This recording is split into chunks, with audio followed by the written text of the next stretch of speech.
বুড়ো তার স্ত্রীকে বলল, চলো এটাকে দূরে কোথাও ফেলে দিই। এরকম কিছু করতে বুড়োর স্ত্রীর সম্মতি ছিল না।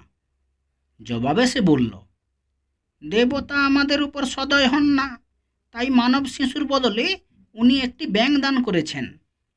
কিন্তু যাই হোক, সে যেহেতু আমাদেরই সন্তান, তাকে এভাবে দূরে ফেলে দেওয়া আমাদের উচিত নয়।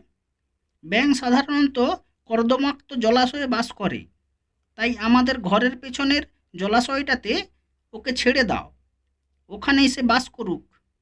বুড়ো তখন ব্যাঙটাকে হাতে তুলে নিল, কিন্তু বুড়ো যখনই তাকে নিয়ে যেতে উদ্যত হলো, তখনই ব্যাঙটি কথা বলে উঠল। মা, বাবা, আপনারা দয়া করে আমাকে জলাশয়ে ফেলে দিও না। আমি মানুষের ঘরে জন্ম নিয়েছি, আমাকে মানুষের মাঝেই বাঁচতে দাও। বড় হয়ে আমি আমার জন্মভূমি এবং গরিবদের জীবনের রূপ পাল্টাবো। এই কথা শুনে বুড়ো ভয়ে চিৎকার করে উঠল, ওগো, শুনছ? কি আশ্চর্য ঘটনা! এ যে মানুষের মতো কথা বলে!